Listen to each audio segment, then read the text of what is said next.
you, Ben. Okay, very good. Over to Jenny. Our next presenter is Ray Downing, MD.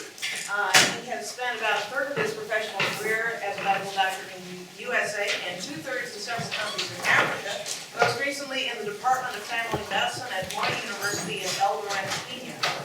His fifth book on healthcare biohealth was published in mid-2011. Welcome, Raymond Downing.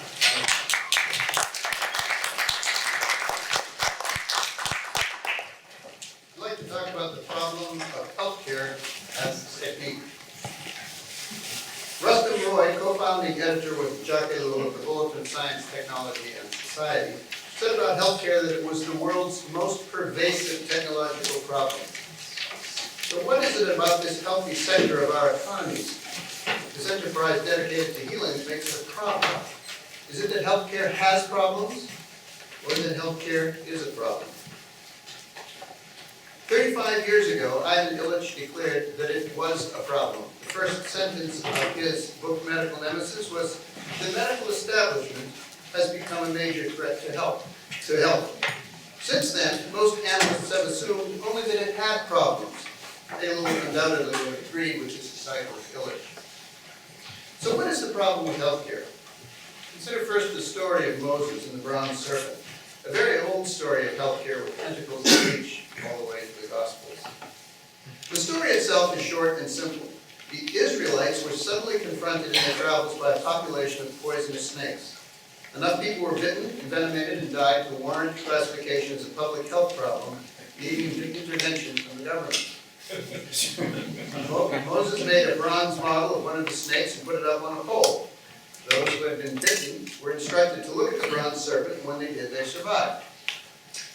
The setting of this story is relevant. The people were, again, complaining, at least for the 8th recorded time since leaving Egypt. And there were several previous epidemics that had been consequences of this complaining. But the consequence this time was different. Now God sent fiery serpents. And the Hebrew word here is seraph, like the angel in Isaiah 6 that burned away Isaiah's iniquity with a live coal. The people pleaded for God to remove the snakes. And they said, remove the snakes. It's a different Hebrew word. So God told Moses to put a seraph on the pole. Moses put a bronze snake on the pole, the other word, and everyone who looked at it was healed. We don't know if the Israelites understood why they were healed, but we do know that they at least respected the bronze serpent because they saved it for 500 years. And during that time, they apparently did what any of us do with an object or method that in one situation was so remarkably effective. They began honoring the thing instead of what it represented. Maybe they even kept trying to use it for healing. They named it and offered sacrifices to it. One of the first things King Hezekiah did in his reforms was to smash it, just as he smashed the sacred pillars and poles that honored other gods, because the people were treating it the same way. Now the snake epidemic, remember, was a consequence of people's corporate behavior. God sent fiery serpents of the very same sort that he sent to Isaiah, seraphs, to burn away iniquity. Isaiah saw his iniquity in the context of the holiness and glory of God. To him, the seraphs were angels. The Israelites saw no glory or holiness, only snakes.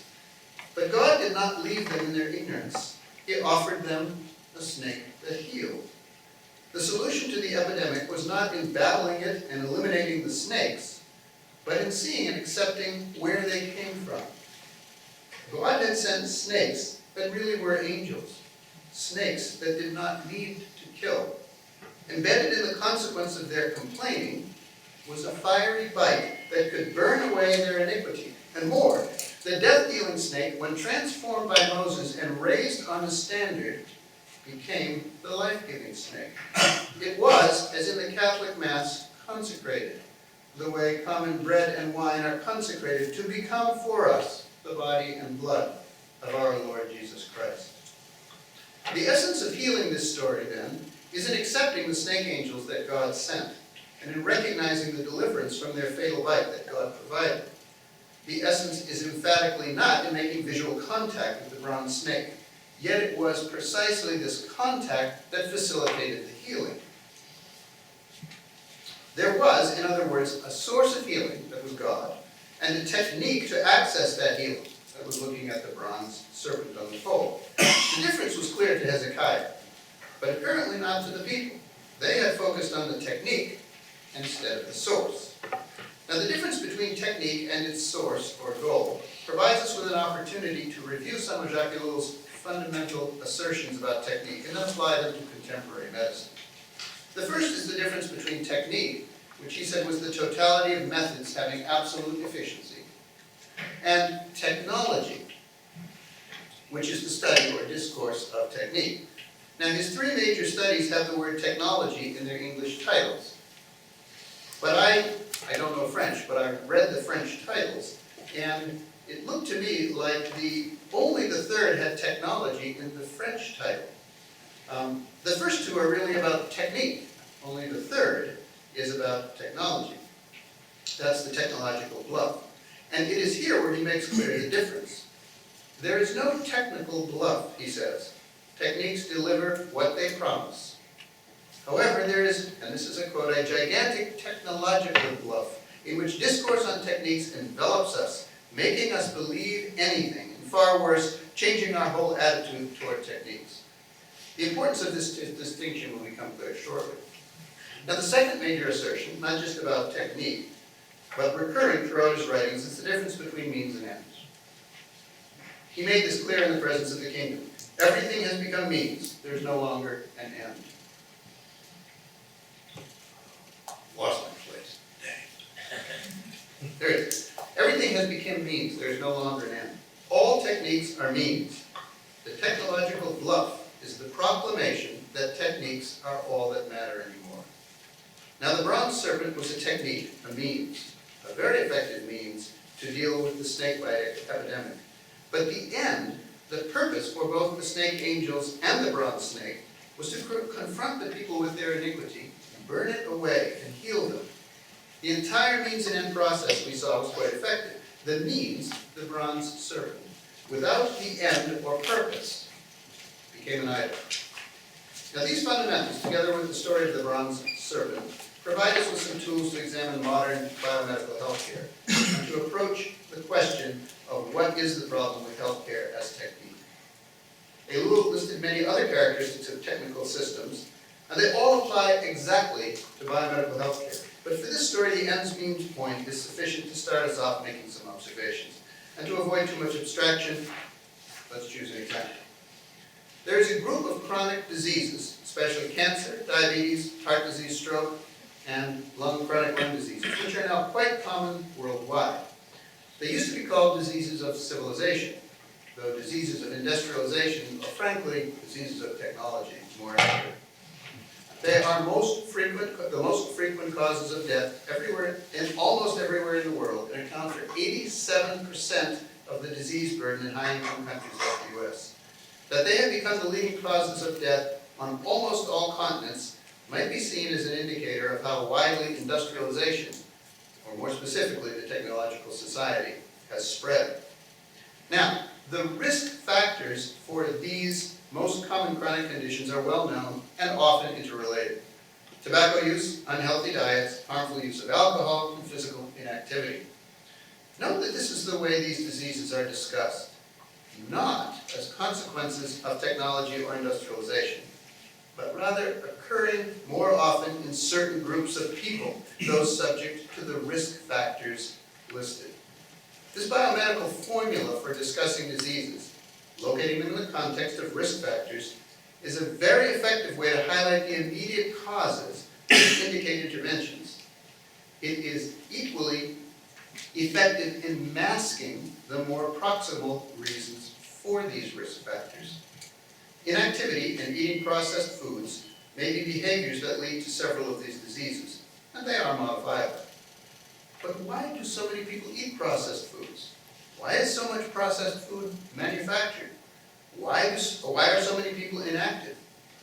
It is in asking these deeper questions that we begin to see the link between risk factors and the larger technological system that Ellul describes so well. Our technological system does things for us, things that throughout the rest of history we have had to do for ourselves. It prepares our food and propels us, both using complex machines that apparently get the job done better, or at least more efficiently, than when we cook and walk. But something is lost when we don't prepare our own food and use our own energy to go places. Furthermore, a system devoted to machine and task efficiency creates a great deal of stress for the people who live in that system, and this stress also is unhealthy. So we approach this chronic disease epidemic, even though it's caused ultimately by the technological system, with products of that same technological system, drugs, surgical procedures. And they do work to ameliorate the diseases. In addition, we make clear the need for people, each individual person, to take responsibility for changing how they eat and move. But we preach this in a society designed for automatic movement and processed food.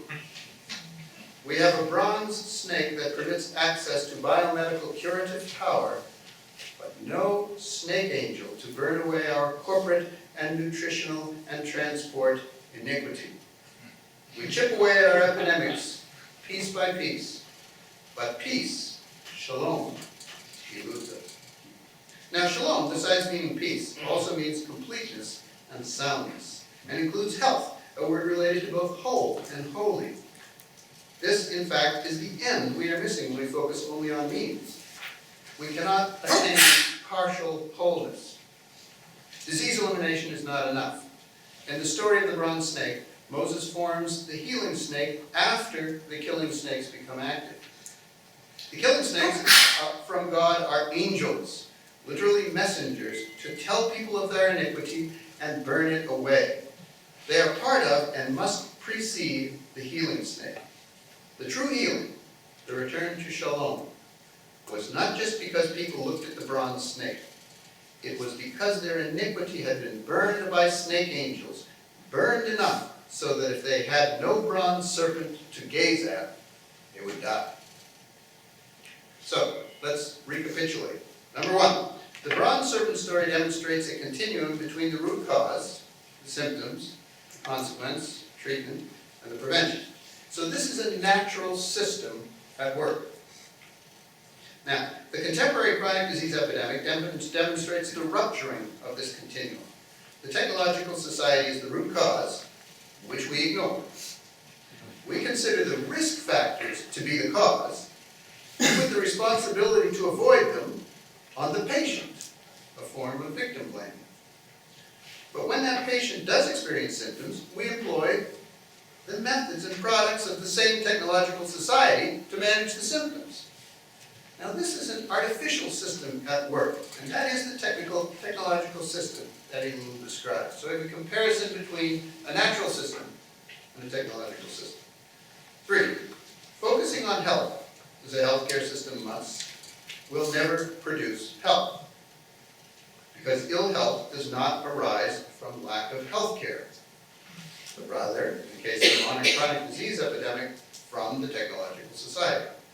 4, yet since medical techniques are very effective in ameliorating symptoms and even halting some diseases, we maintain the illusion that we are dealing with the epidemic. But thus healthcare, as a subsystem of the larger technological system, shares all of its characteristics. It is not only a microcosm of the larger system, it also provides a window into how that larger system deceives us by its very successes. Technique is the means by which modern empire maintains its power. This is the technological plot. Now, I'm 3/4 done. So that was the problem of healthcare as technique. And I want to just have a conclusion on the problem of risk as technique. We talk about risk factors. Come back for a moment to shalom. Shalom could be our end, for which medical techniques would be our means. However, shalom is not our end. In fact, we do not have an overall end in medicine.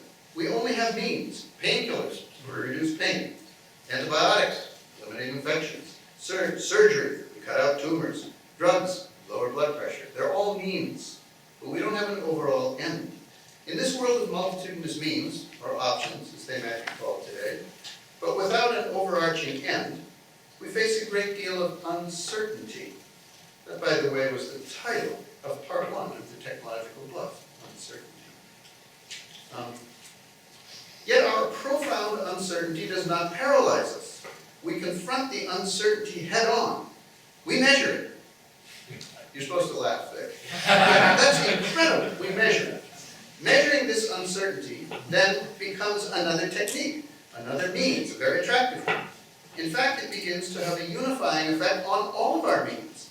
We use this technique to help us develop and evaluate all other biomedical techniques. This is called biostatistics, the principal tool of risk analysis. Come back to the group of chronic diseases to illustrate this. With heart disease and many cancers, for example, we know the risk factors people are exposed to, but we cannot predict with certainty which person will get which disease, nor when, nor which exposed people will not get any of the diseases. So we move into the realm of probability. We determine relative and absolute risk for getting these diseases. We calculate likelihood ratios and odds ratios. And we use these same tools for evaluating the biomedical treatments. Now, these statistical tools and this whole concept of risk have been particularly useful for these chronic diseases, trying to pin down exactly where they come from and how to treat them. Now, these are complicated diseases. They usually do not kill immediately, but they also don't go away despite our treatments, and they gradually destroy our vital organs. Yet our treatments keep these people alive. We have created a whole new category of patients, people alive, but dependent on the medical system to stay alive. We confront the different conundrum traveling upstream to try to uncover where these diseases come from. We've become used to the germ theory of disease, which was an approach to disease causation that looked for a single agent, a germ, a gene, a toxin, an injury, and so forth, that caused a disease. But these single agents were very elusive in the 20th century's group of chronic diseases. Industrialization, the technological society, may have been the ultimate cause, but it did not kill immediately like the Black Plague did. And there was no single agent or toxin responsible. We had to conclude that these diseases had causes that were multifactorial. So we began to look for the multiple factors. Initially, scientists treated these many factors as part of a single mass phenomenon, the result of a shift in the ways of life. That is the exponential growth of industrialization in the technological society. Consequently, individual responsibility or blame was almost entirely absent from their discussion of risk factors during the 1950s and 60s. I find that astonishing.